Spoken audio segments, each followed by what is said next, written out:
Jujutsu Kaisen 0. Prólogo.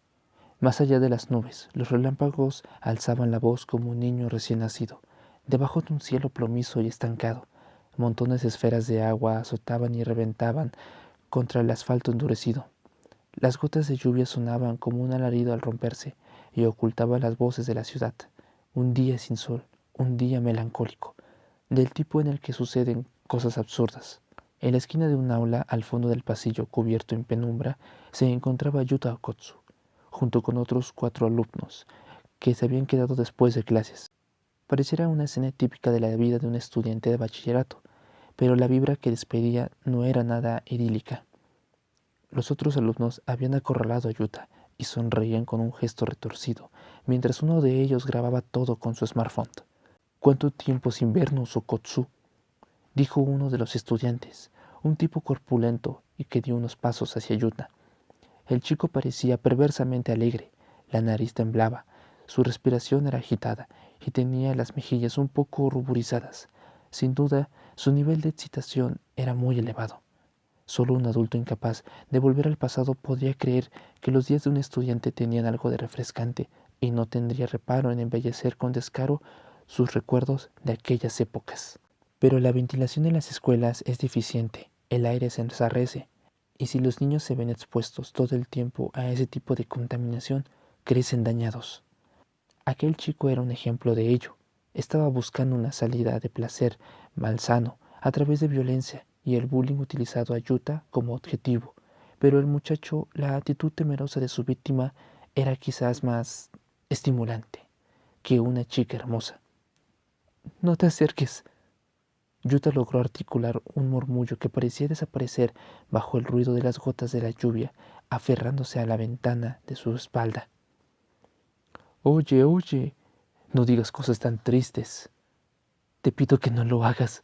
Mientras imploraba mentalmente, Okkotsu aferraba su brazo derecho con su mano izquierda. Por desgracia, el gesto solo sirvió para excitar aún más al otro estudiante, quien temblaba como una bestia carnívora ante un conejito acorralado. «No sabes cuántas ganas he tenido de golpearte». Su emoción ya era incontenible y se dirigía a Yuta con pasión retorcida, como si hablara de alguien con quien deseara aplastar con sus fuerzas. «Deberías prestar mucha más atención a mis sentimientos». «¡Alto!». Okkotsu no pronunció palabras. Sus ruegos resonaban en el interior de su pecho, tenía los labios sellados y temblaba como si tratara de reprimir algo. Una actitud irresistible para cualquier persona que buscaba humillarlo. «Si me sigues provocando de ese modo, no podré detenerte y acabaré matándote». El estudiante corpulento se aflojó la corbata y se desabrochó el cuello de la camisa. Sus cómplices sabían que esa era la señal de que por fin iban a comenzar, pero sus reacciones fueron bastante diversas.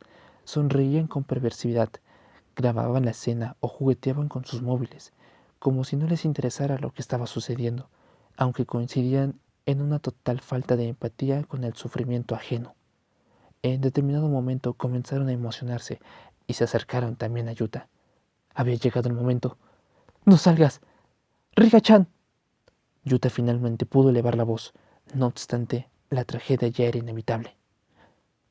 «¿Rika?», preguntó en un tono idiota el alumno fornido, y en un instante después, unas manos grotescas lo envolvieron. Registro. Noviembre de 2016. Tokio. Debido al acoso persistente y abominable que ejercían 4 estudiantes de bachillerato, incluyendo al líder, sufrieron heridas graves. La lluvia cayó con mucha más fuerza. Yuta seguía temblando mientras abrazaba sus propias rodillas dentro del edificio escolar, como intentando ocultarse del cielo iracundo.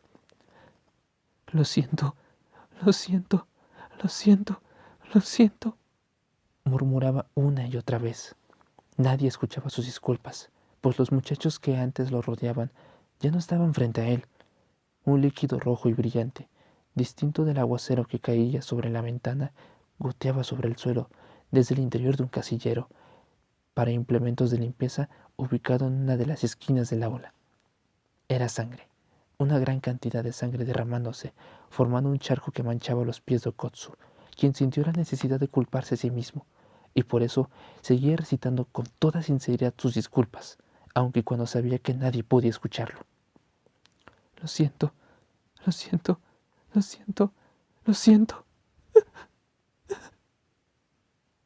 Se escuchó un sonido de metal, rechinando. Era la puerta del casillero abriéndose. Por lo general en su interior había escobas y trapeadores, o el ocasional estudiante pusilánime convertido en víctima de alguna broma pesada e insertado a la fuerza en aquel espacio pequeño. Pero ahora ese rincón estaba completamente lleno. A través de la puerta entreabierta podía verse una masa de carne y sangre, 4 muchachos embutidos en varias capas dentro del casillero, una realidad inevitable, por más que se intentara alejar la mirada. Noviembre de 2016. La juventud de Yuta Okkotsu estaba irremediablemente maldita. ¿Lo ejecutarán en estado de confinamiento? En algún lugar de la zona metropolitana había un hombre de cabello blanco y ojos vendados. Tenía una apariencia no menos curiosa que la extraña habitación hexagonal rodeada por 6 mamparas, en el centro de la cual se encontraba.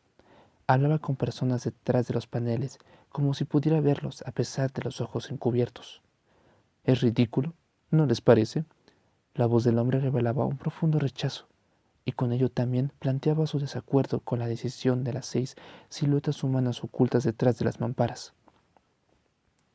Pero él está de acuerdo, respondió una voz desapasionada al otro lado de uno de los paneles.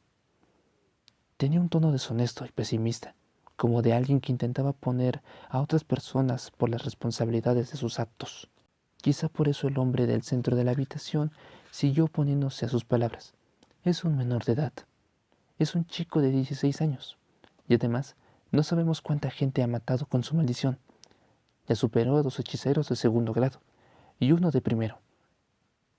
¿Se les olvidó que ahora es mi turno? El grupo sentado al otro lado de las mamparas era de temperamento más bien conservador, y aquel hombre sabía que para refutar sus ideas era necesario hablar con fundamentos concretos. Sus palabras parecían haber tenido suficiente efecto, pues del otro lado de los paneles se sintió un ambiente más reflexivo y finalmente dijo algo esperanzador. Entonces, si vas a... Ajá, dejaré a Yuta Okkotsu a cargo de la Escuela Técnica de Brujería, interrumpió el hombre de los vendajes. Se trataba de Satoru Goyo, profesor encargado del primer año del plantel de Tokio de la Escuela de Bachillerato Técnico de Brujería. Al centro de una habitación cubierta de talismanes protectores se encontraba Yuta Okkotsu, sentado en una silla, abrazando sus rodillas y oteando en la oscuridad. Yuta no comprendía las sofisticadas teorías detrás de la brujería ni los exorcismos. No obstante, entendía vagamente que aquel lugar angosto lleno de talismanes pegados por todas partes como un collage tenía algún efecto espiritual capaz de contenerlo. No, más bien, de contener a Rika-chan. Quizás también por eso razonaba. Se encontraba entre 2 cuerdas gruesas, conectando con el piso con el techo.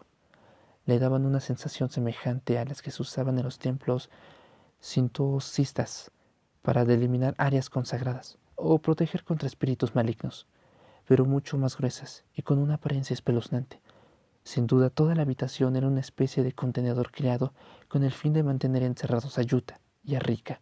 Sin embargo, el chico no podía relajarse ni siquiera al interior de ese cuarto, pues sabía muy bien cuán fuerte y peligrosa era la existencia que se había obsesionado con él. Si Yuta se encontraba en una situación capaz de causarle algún daño, Rika salía a destrozar las amenazas, derrumbando cuanta muralla se le pusiera enfrente, sin importar cuán sólida pudiera ser.